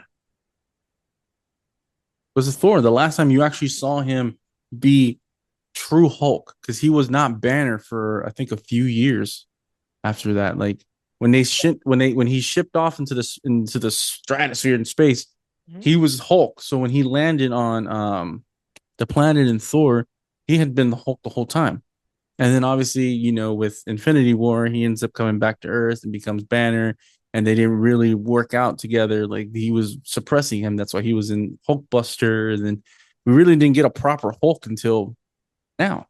Yeah, I honestly thought the way it ended, the way his character turned into Hulk, and then later on he's back to Bruce. He's like, "Did I hurt anybody? Did I hurt anybody?" I'm like, you ruined it, because I honestly thought it should have been he lands, he rubs off the fucking rubble, and he just fucking jets off his Hulk, and we don't see him again until fucking Endgame. I Like mean, in the TV show when he until, just walks off and with the backpack. like, he what? No, but instead of the backpack, it's Hulk just walking out. Like, he leaves. Dun, dun. Like the He, music, like the TV, the yeah, music in the 70s. like I would just like if I'm Hulk, like, I'm free now. Fuck all this. I'm gonna get the fuck out of Dodge. Instead, he, for some reason, he reverted back to Bruce, and Bruce is in Bellevue in a fucking psych ward right now. Crazy. Which do you think he's coming? Well, I don't think he's coming back for Doomsday. I think he's coming back for Secret Wars. And I then he's think announced, and that's when he announced that'll be his last appearance as the Hulk, which I think makes appropriate. He looked pretty beat up and old in this one. Um, I liked it. I know Penny was like, oh, it wasn't a lot. I expected more Hulk. Like, the movie's not Spider Man and the Hulk. The movie's called Hulk. well, Um, given Penny's what's it called? His I guess, how do I say this? What him saying about that? The trailers did kind of fuck us over. Kind of made it feel like we would get a little bit more Hulk than anything. I feel like the trailers kind of I deceived didn't us in a expect way. much. I didn't expect. I didn't. I expected him to be in the. This is the funny thing, and this is a debate I've got with Penny. Hulk can only be used a certain amount of time. He is still under Universal. People don't understand that. He's Yes. still under Universal. So the Bruce Banner, I'm assuming, by all means, use him. Hulk, then, is limited what you can do with him. Yeah. And that What could either be a writer's option, or it could be a contractual option. Like, you can use Hulk, but you can only have him for X amount of time during the film, because then it becomes a Hulk movie, and then you're breaching our contract with the Hulk, because obviously Universal still owns Hulk. so do you So think sorry, go.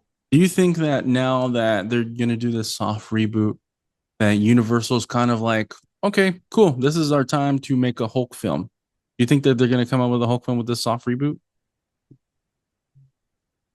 I think now that the MCU owns a bunch of mostly everybody, I could see them not doing. I don't think we're ever gonna see. And this, I know Penny's not gonna like this, and I know a lot of fans are not.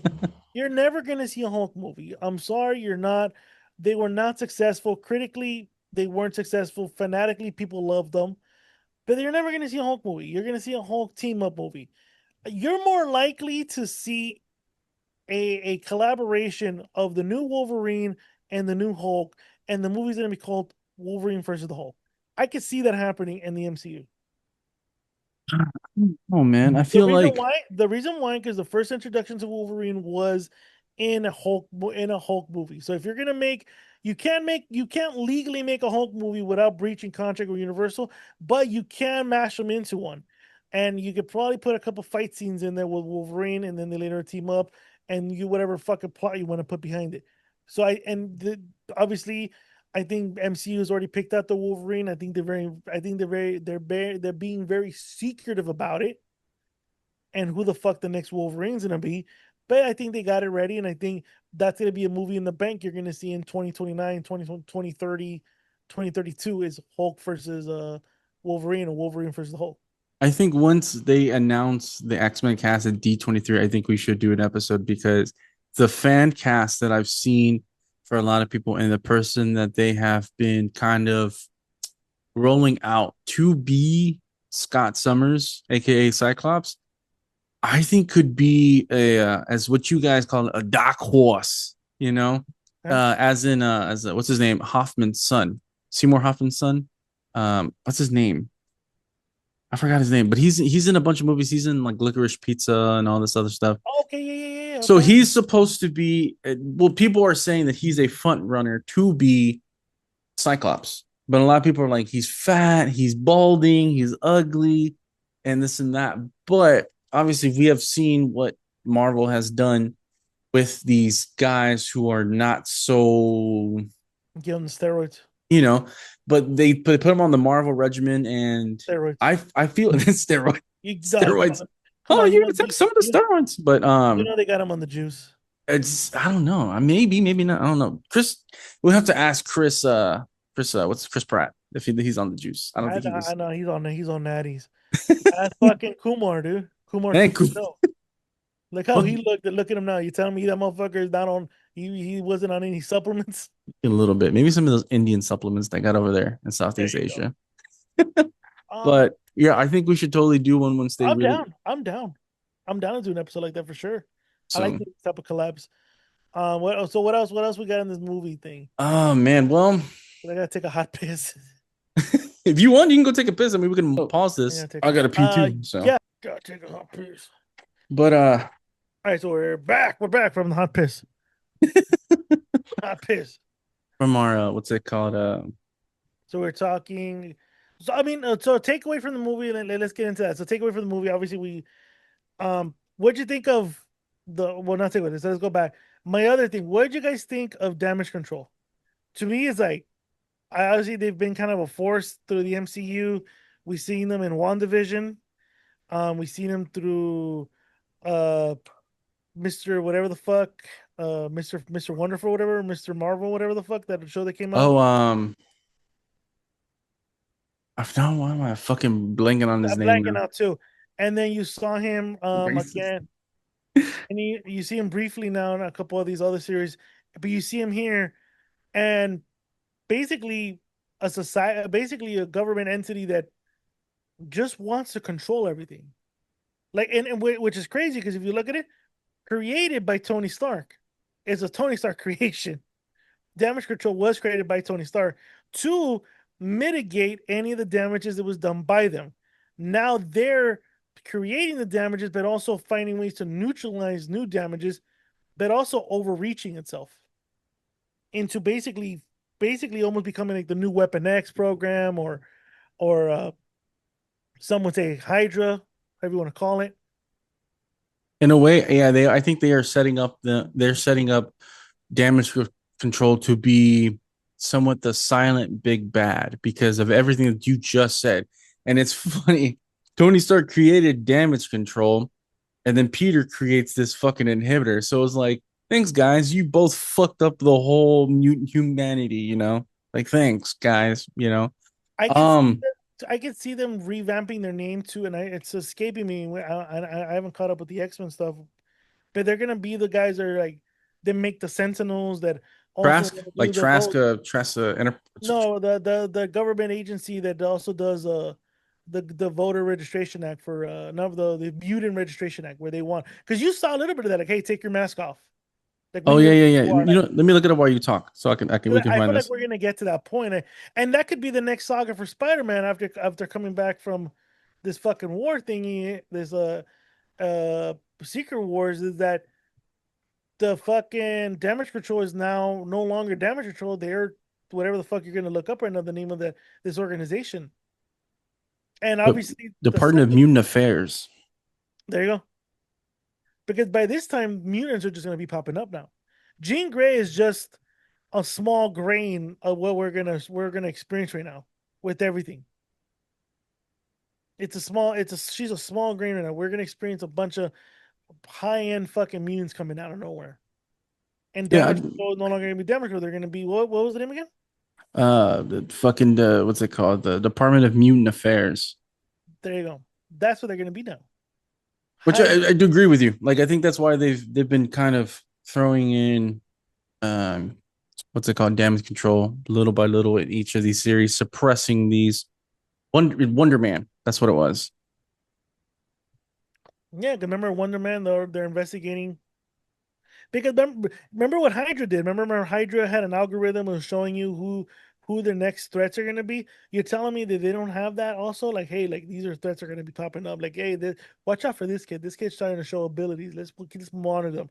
And like they're going to be the government watchdog. Well, that's what's it called? Winter Soldier. Winter Soldier was doing Hydra was doing the same thing.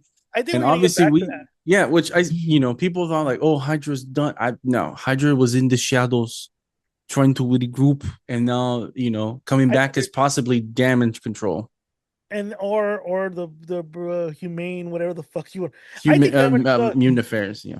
Yeah, see that's too much too wordy. I think damage control would actually fit well with everything. And then after Secret Wars, who knows? They might scramble through the technology of the Sentinels and recreate the Sentinel program. Well, too, Spider-Man also fucked up as well because he said that he has um he has videos and he could monitor everybody in the city and get facial recognition. So obviously Yeah, there's he shit like just that. keeps fucking up. Get this That's what I'm telling you, bro. Like, So they're gonna definitely look into that and be like, "Oh well, Spider-Man did that, so why not us?" Like, that's what if a superhero has this technology, oh yeah. why does he have this? Like, But that's what I'm wow, telling you. Like this guy is our Tony Stark. He's a genius who creates things that backfire in his ass, and he's like, oh fuck, I gotta fix it. Like this movie was up and ended. Like he basically gave up that inhibitor to the damage control, and you hear nothing of it. So he at the end of the movie, he's like, fucking walking around town. It kind of reminded me of Ant-Man after they beat Kang, and he's walking around going, wait, did we really beat him? Or I feel like that would have been a great end for Peter. Like, hey man, I got MJ back. Not really, because she's dating that asshole. But I got Ned in my life. But wait, what happened to the inhibitor chip in the movie? Just fucking ends. Dun dun dun dun dun. dun. I was like, oh fuck! Like, what did I just do? yeah, because she Dream, damn, I can't even talk. Jean destroyed the one that was in the back of her neck, but who's to say that they didn't look at that technology and be like, we got this now. We can patent this. We're definitely going to use this and whatever else to suppress We're gonna make it special people sturdier. like We're gonna her. make it more sturdier for these fuckers not to break. Exactly. And then too, Like a like dog collar. I don't understand why Spider-Man was trying to put it on the Hulk already when I'm like, bro, his skin isn't like it's impenetrable. So I'm like, I find it funny that he was trying to put it on him. And you know what the fucked up thing is? He might become the next Tony Stark because he might have already figured that out. Like, I wasn't able to penetrate the Hulk skin. So that means I gotta make something where it's easily attachable. I can easily latch onto. Oh fuck, a dog collar. And he might invent that in the next one. That's what I'm saying. Like this guy, he's Oppenheimer, bro. He fucking invented the atomic bomb. Like it was an idea of the sun, and they fucking created it. And obviously beautiful movie, But at the end, he regrets creating this motherfucker because he realized like, you know what? we had the theory we're going to be able to destroy the world by just this one bomb. No, we created something that will destroy the world because everyone's going to want this motherfucking thing. That's Tom Holland. This is Peter Parker's uh uh fucking dilemma. I feel we're gonna move on is that he created something that I was an idea. He did it, and it became something bigger. And he's like, oh fuck. But to me, I always use the quote from Jurassic Park. Just because you can make it doesn't mean you have to make it. Just because you can doesn't mean you have to. Exactly. And I'm sure Marvel was already like, how can we do this? How can we? You know what? Hey, Tom, you're gonna be the reason why mutants are so fucked. I guess. You know.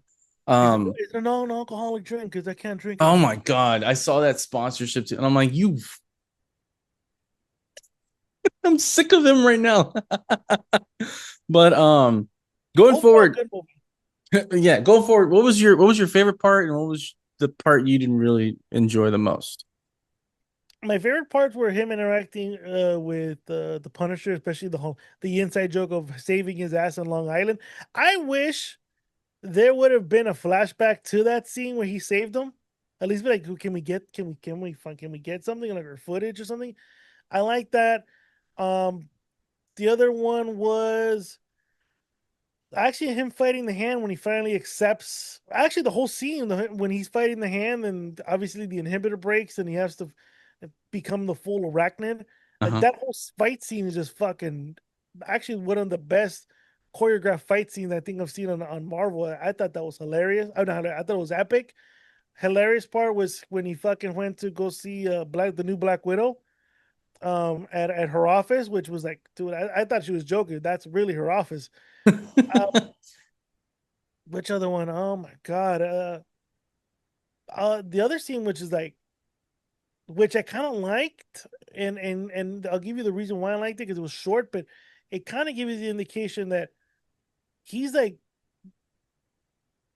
one step away from letting it all go and actually fucking probably murdering somebody, and we might see it when he becomes the symbiote Spider-Man. The scene where he beats the shit out of Scorpion, like dude, that was crazy. Like, he's fucking full on berserker mode. It reminded me of the scene where he's beating the shit out of the Green Goblin and he's about to go there and Tobey Maguire stops him, which flashback, Toby stops him because I always felt that Toby killed somebody in his universe. And he knows that you cross that line, there's no coming back. No, not Andrew Garfield. I'm sorry, Andrew Garfield killed somebody. Yeah. You watch that movie again.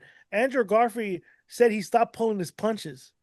So that means he was fucking either murking guys or he was putting guys in hospital beds. He's definitely murking guys. And he looks like a dude that would murk somebody. And Toby has been in a situation where like I want to, but Uncle Ben told me with great power comes great responsibility. I feel like you saw his anger, like when he's mad, it takes over. And you saw it with the Scorpion scene, which gets me to go, fuck, imagine when the symbiote takes over and it just fucking enables you to like, don't do it. Fuck him. Like you get that voice in his head, like, fuck him, Peter. Motherfucker try to kill MJ. And he's just going fucking ham on somebody. And it might take someone like fucking Steve Rogers or Thor or someone like, yo, fucking pull back. What the fuck you doing? Like, this is my going into. I know where you asked me what my thought is. My favorite scenes. My theory is we do see him in the black suit, and he rides with Doom.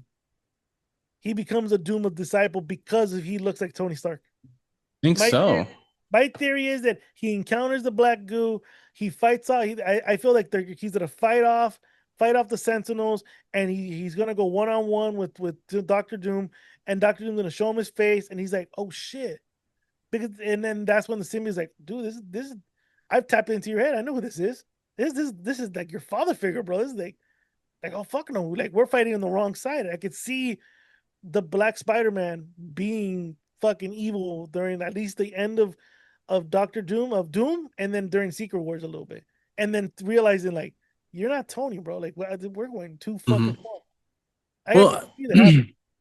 I think, given his track record of movies that he's appeared, the big ones, He was in Infinity War, and then as he was at the tail end of Endgame. So I think with this one, he will either be at the tail end of Doomsday or not at all, and he will mainly be more in Secret Wars. But They're I still do, reshooting. They said. yeah, I that's heard. true. But he doesn't I know how to heard. shut the fuck up though. Like he would literally say like, "Oh, I was doing like bitch." But I do agree with you that I think he will encounter the symbiote, um, which is weird to say because everybody says symbiote. I think he will counter that on Battle World or whatever they want to call it, and I think it will somehow bring him. It would bring it. He will bring it back to where he's at in his world, and yeah, because I think they've already showed his aggression. Obviously, with No Way Home, where he was going to literally fucking murk Green Goblin because he killed Aunt May, and Peter had to stop him. Now that I think that, because there's also this rumor that, spoiler alert, Toby and Andrew are going to fight Tom Holland in with the symbiote suit because they have already kind of encountered their own aggression and they're like, well, fuck, like we have to stop him. Obviously, Andrew hasn't, but I think in this scene, in that movie or whatever, he might inhabit the symbiote himself because he's not. He's the only one that hasn't yet. You know, so there's a scene where they're supposedly that they're going to fight each other, and I mean, I don't know how real that is, but That'd be epic. That'd be. I've heard the spoilers is that the opening scene is Spider-Man, Tobey Maguire versus the X-Men as God, as both universes are clashing. So I've heard the theory is that the movie starts off with the X-Men universe, and it looks like they've been fighting off incursions for the last couple of years, and they've kind of become kind of like a ruthless ass fucking place. And then obviously the next incursion is Spider-Man, Tobey Maguire's, and they're fighting it off. But I think it pretty much ends in like in a standstill, from what I've heard. And then you get the credit, you get the title, you know, Avengers Dooms. I think with Doomsday, right? yeah, No, Doomsday. Doomsday, and then you get the timer on the bottom, like it's almost like a timer to D-Day, Oh shit, damn, and that's how that's it starts off. So it's Toby Maguire fighting off Vulcan, Wolverine, or fucking whoever the fuck is still alive from all the incursion battles they're having.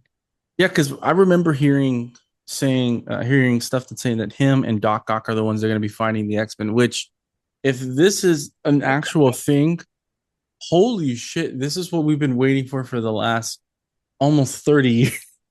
Almost 30 years to see I can see that. these two. But I've always felt personally that the X-Men universe and the Spider-Man universe were kind of in the same I felt like they were the same thing. But obviously, one being Fox and one being Sony, obviously they can't. But I've Yeah. always personally felt that they were both in the same universe, but now it's being told that they're not. If the Um, rumors are true, if the spoilers are true, I don't like know. They keep spoiling this shit for us, dude, and it's pissing me off because like I who can't knows? help but look. I can't. But again, who knows if it's not MCU just throwing this out for us to keep talking about them while we lead up to Avengers Doomsday. We only have what is August, September, October, November. Couple We got 4 more months. Four And more months. That's going to be they're supposed to release the second trailer. I think either I, this week or next week. I heard the trailer was gonna come out before this movie, and it didn't come out. So that was a lie. Well, I think now that it's an IMAX, because they moved it to IMAX, is they kicked out Odyssey to put Spider-Man in IMAX, which that probably gives me another time to go see it a third time. Right. And they're going to show the second one, which I've seen bits and pieces of the second trailer, and dude, it's way better than the I first one. honestly think this might be. I think it's worth the wait, and I think if the story is true with how they're gonna go about it, like we talked about last week, and this is the guy that goes, "You guys have meddled with time, and you guys have fucked us." Like this is what happens when you meddle with time. It fights back, and now we're suffering incursions because of you fucks not fucking knowing. Like, so it takes someone like me to know the difference between right and wrong, and now I gotta take over. But I can't do it by myself. I need you motherfuckers. And like I said, he fucking then he does a double turn and turns evil on them. And when they realize like, oh fuck, this his master plan was for us to do all the heavy lifting, and all he does is just sit on the throne and I'm good. He's always been like that. He's always been like, do my dirty work and then I'll take over. He's Like, always 5 moves ahead of everybody, and when they realize like, oh fuck, we got played, he's like, yeah, I'm here. which also too, I don't know if you ever saw these pictures, but there was pictures that came out, I want to say maybe a year or two ago, of like Hulk and She-Hulk and Peter Quill and Vision, of like, it's like, I guess vision boards, but like pictures of like what the scenes. I was thinking about it and I was like, dude, they literally showed us scenes in fucking Secret Wars because they were saying it was Doomsday, but given that the whole plot has been leaked in a way, I think all these pictures, these storyboard pictures that they made, are all stuff that's going to be in Secret Wars, because Secret Wars is pretty much going to be the world that Doom has made in his image, and it's going to be like this very Latvian, like 18, not 1800s, but like old school, like foreign European country, obviously. And They're very like utopia, but also kind of behind the dictator. yeah, pretty much in a way. And I was thinking about that. I'm like, holy shit. Like, because I don't really know that much about Secret Wars, but there could be fucking scenes that we don't fucking know. Because, I mean, they haven't announced. I mean, how are you not going to talk about the fucking Guardians of the Galaxy? You have to. You have to include them. Like, you literally have to include them and the Eternals. So I think they're saving the best for last in Secret Wars. I think these 2 movies are going to be the last hurrah as they close the chapter, and all these fools are already aged out. And fuck it, let's move on. We own these other franchises. Like, we'll go back to these guys later on, but with a newer version. But while we make you guys forget about the Chris Evans and Chris Hemsworth and all these fools that are already aging out, and Mark Ruffalo, we're gonna give you this new saga, which is the mutant saga, and then we're gonna go on this for another 15, 20 years with this, while this new generation forgets about Robert Downey Jr. and all these fools, and then we're gonna come back and we're gonna reintroduce Avengers. Like, that's how I feel it's gonna happen. So it's pretty much, yeah. So it's pretty much like what they did with everything else, because pre MCU was what, 90, 97, 98 to 2007. Yeah, like you had. So they had a good 10 years with everything from Blade to Spider-Man 3. And then once 2008 hit, that's when you got Iron Man. And now by the time I feel like everything is done with, it'll be 20 years of MCU piece. 20 years of the Avengers, and that's how you dawn in the new age of the mutants, and you go into the mutant saga, which has a bunch of stories. You can build on that shit, and you can build on a Wolverine movie. You can build on a bunch of other fucking things.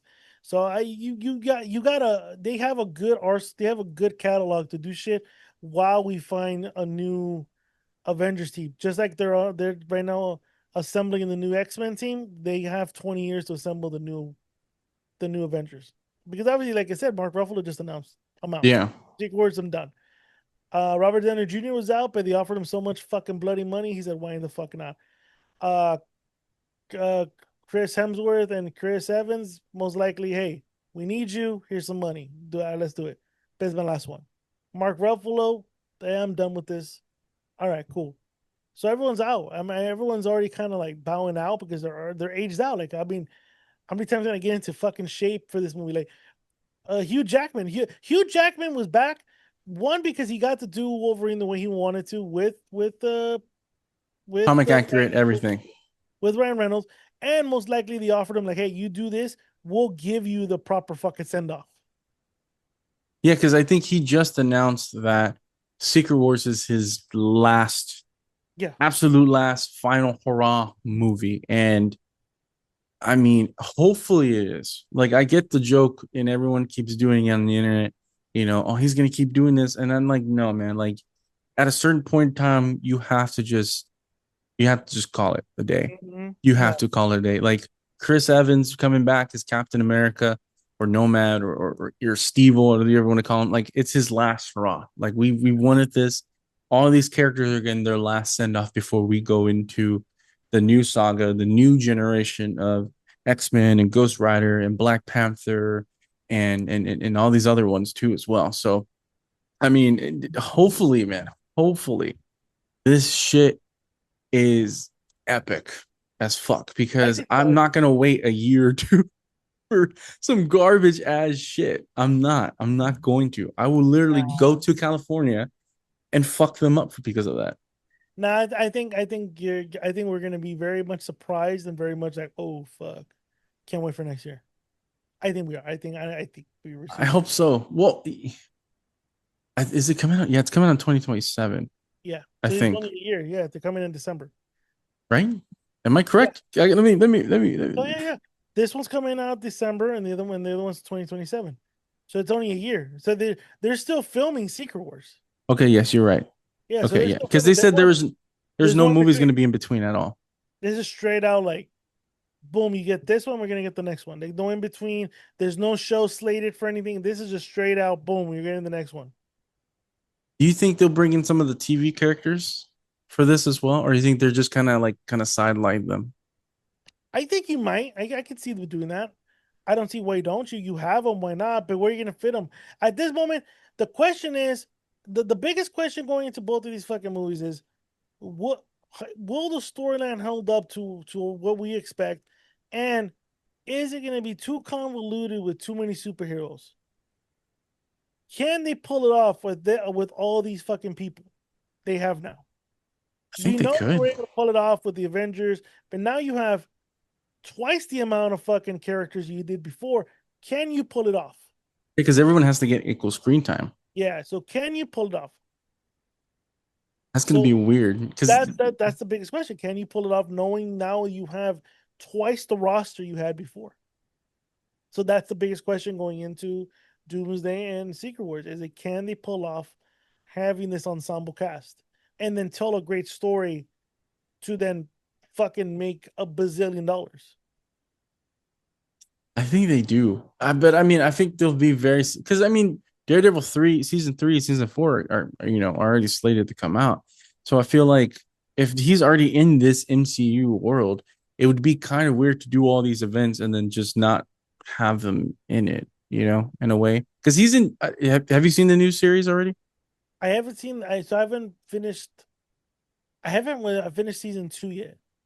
Okay, well, he's in jail. So we'll just say that he's in jail, and I feel like they might bring Charlie Cox and for Secret Wars. They just have to, not to give him a proper send off, but like I think to kind of push him forward to the new generation because I feel like he's going to be part of this new generation TV series as well, you know. So I don't know. I would love to see him interact with everybody else, but also too, I feel like he would be like, "What the fuck is going on here? I don't know anything. I can't see shit. Like, who the fuck are you? I'm Daredevil. Oh, you're that blind motherfucker. Hey, I can probably see it, maybe, but like I said, I think it all depends how we look at the first one and be like, okay, they could probably pull this off. Then Secret, if they can pull off Doomsday, then I think we'll rest assured that they're probably going to be able to pull off Secret Wars, and that one might be the if because that one's going to be the grand send off to everyone. Then you might end up seeing, the the big all like here's 20 years of you guys waiting for this shit. Boom, here it is. yeah." Plus the other 10 of other characters that we've seen as well. Like I don't know. You have to give some of these people proper send off. Toby, obviously, I think he should totally get a fourth movie. Andrew has to get his third.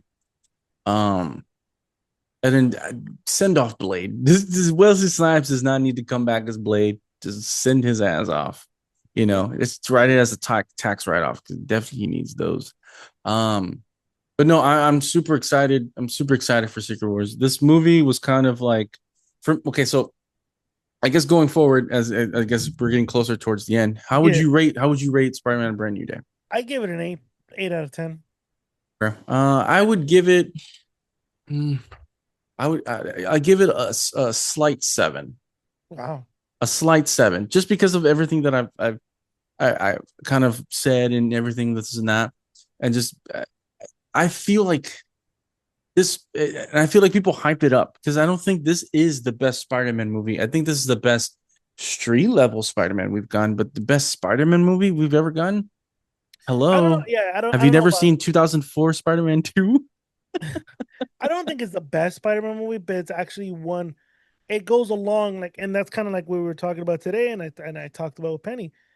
It's you're watching the transition of this guy from this kid as a kid to now is going into an adulthood becoming Spider-Man. You're just you're along the ride, and obviously the director and the writer were different from this movie, but I felt like they kind of did keep the core values of the last three movies with this, but added a little bit more, you know, from like adults theme, like dude, like I said, Yeah. this was kind of the equivalent of like when you break away from your fucking longtime friends and they go off to college and you're stuck in town. Like, what do I do? I guess I'll go work the dock. So I guess I'll be construction. I guess I'll be the adult where they go out and still go do, all this shit. Like, and you get to see it because he's beat the fuck out and they're enjoying life and they're graduating fucking MIT and he's fucking stitching up his eyebrow because he got cut in his last encounter. Like, you get me? Like, you kind of see the diverging paths and you see the effects it's taking on him to. I felt like it was great storytelling. Could there have been extra scenes with Punisher? Yeah, maybe. Could there have been extra scenes with the Hulk? Yeah, maybe. But we've already talked about it. It's not a Punisher or Hulk movie. It was a Spider-Man movie. Um, could they have elaborated? Could they have stretched out more of how much of a a how much of a street hero he is more than actually an intergalactic one? Yeah, they could have. But I think they wanted. I felt that this movie was to give us a springboard into what we're going to expect after Secret Wars. Because if you look back, obviously we look back at this episode, we spent most of the time talking about what's going to happen afterwards. We know he sets up we already know he's helping the damage control create those inhibitors. We know that we're being introduced to mutants now, and we have at this moment at this peak of MCU, the cinematic universe, Jean Grey is technically considered an Omega fucking mutant right now. She is the BL. And that's not counting, there's other ones, Magneto, Professor X. These other ones are probably more powerful than her, but we don't know that we haven't seen them yet. At this moment, Damage Control is registering her as one of the biggest threats because she shut down half of New York. Yeah. Well, yeah, half of New York. Yeah. Yeah, she shut down half of fucking New York. So obviously, she is a high level threat mutant at this moment. So to me, this movie was to another installment in the Spider-Man series to set us up for what we're going to encounter after Secret Wars, and to sprinkle a little bit because obviously that Jean Grey is probably going to come out in Secret Wars. You already know Tom Holland's going to come out in it. So to me, this was a movie kind of the springboard, but at the same time, kind of give us, okay, look, this is what's going on. Your Yeah. neighborhood Spider-Man's grown up, 4 So, years in. supposedly, her character of Jean Grey is supposed to be in the one of the episodes of X-Men 97. Okay. Yeah, so we're gonna get to see her Jean Grey in the series. I don't know when, but we will. And I guess that's another springboard as well because now they're gonna be connecting different universes, and now it's weird. It's weird. It's weird. But I mean, yeah, Right now they're cleaning everything up. I feel like this was them trying to answer some of the questions we're all having, but without giving away too much because we're gonna get that movie in 4 months. yeah, That's my takeaway from it. yeah. No, I agree with you on that. Like they're just kind of like, just hold up. All the answers will be questions in the next couple of months. So, but yeah, so you give it an 8. I give it a slight 7. So, but I do say, hey, go see Spider-Man, Brand New Yeah. Day. It's a good movie. Overall, it's a good movie, and you will really enjoy it. If for people who love the comic book movies, for people who love stuff like that, like it's a good movie. It's a really good movie. I saw it twice. I saw it fucking twice. I might see it 3 times in IMAX. So, I'm waiting for the clean version to come out on my black box. so you could just watch it, just like, eh. Yeah, I'm not gonna go to the movie theater. That was my first time going to the movie theater. And I don't know how long. It was okay. I just kind of like, Yeah, the last time I went to the movie there, I forgot what I went to go see. But I will say this. Please, if you go to the movie theater, guys, take a shower, put some deodorant on, put some cologne, because the guy in front of me literally stunk. Literally stunk. yeah, yeah. That's kind of the thing too. So like, and then two, if you're going to take your kids, take them during the day. Don't take them at night. Nobody wants to hear a baby cry while, Spider-Man's over here It's a baby. eating pizza. That's People take babies. People take babies to the movies. This one lady took her. Babysitter that don't take your baby. That's my take. That's why I haven't gone to the movie theater. My daughter doesn't know how to act in the movie theater yet. I'm not gonna put up. I am not gonna subject people to my child going hi, hi, I'm not gonna subject that. I gotta put up with it because she's my kid. I'm not Yeah, gonna subject people to who paid 20 something bucks for a fucking movie ticket and God knows how much on concession stuff. No, I'm not gonna subject that. I'm a responsible fucking adult. I'm gonna stay home. Or find a exactly. babysitter, but Don't bring yeah, your kid, and don't dress them up either, because I don't know about that. I mean, I would dress up my little daughter as Batman if the Batman movie came out in a couple years. oh, that's gonna be a good movie. Oh If man, she, we have so that's for hopefully, another episode for another time. yes. You know what, ladies and gentlemen, if you all like this, comment below, give us a thumbs up on this shit. That I actually like this collabs. I know Penny's like you're cheating me. No, well, you don't got time for me right now, dog. Calm down, MJ. Calm down. Yeah, he's MJ, dude. We we're No, no, Penny's Peter Parker. I'm MJ, bro.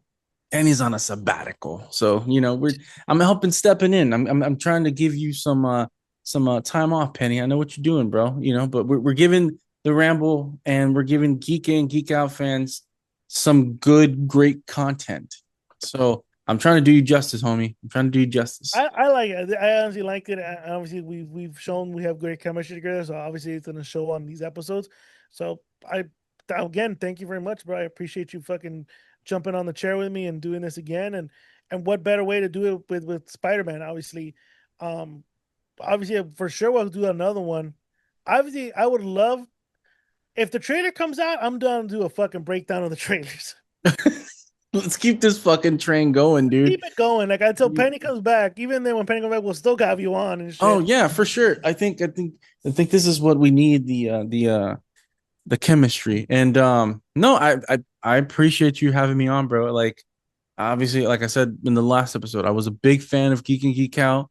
I listened to you guys almost religiously, and now to finally be a part of this and sit with you and talk with you about this stuff that we are both passionate about is great. It's great for me, and it's great for content, and we're showing out for the fans. And yeah, we do have good chemistry, and I think this was good an episode. Like I had my things, you had the answers to it, and it just makes a better movie, better show. Indeed, it does. But again, ladies and gentlemen, make sure you like, comment, subscribe on the Rambling Network too. Find us on Geek and Geek Out, Geek and Geek Out crew on IG. Also, follow my friend here on Inside the Northside Podcast. He has an episode out right now. He has 2 episodes out. He has a regular episode, which is episode what? I have episode 208, which is called Welcome to My Life. That is on Inside the Northside Podcast. And if you want, also, I have my stuff on YouTube exclusively called Mission Logs. It's Mission Logs number 3. Pretty much both episodes kind of coincide each other, but I extend more of my opinions on a lot of things. I will say I'm surprised I'm not canceled yet because I did talk a lot of shit. But yeah, go ahead, check it out. It's available everywhere. Whiskey J is on some of the episodes as well, where we talked about was it 198? 198. That's on one of the highest episodes ever. Biggest episode. Like nobody would have thought. It's connected. He is the damage control of the whole podcast. Mm-hmm. I put inhibitor chips on all your guests. God, yeah, fuck it. Try and let's do it. Let's do it. But again, ladies and gentlemen, thank you very much. I really enjoyed doing this episode for you guys. Like, comment, subscribe, sign up to Patreon. We got the $2, $5, and $7 tier. We got great shows. The Mega Cuck Files out right now. Whiskey Entitled out right now. And then this week we're doing another episode of Rambling Alcoholics. We're back. This will be 382 on the road to 400. So make sure y'all tune in on Rumble this Friday.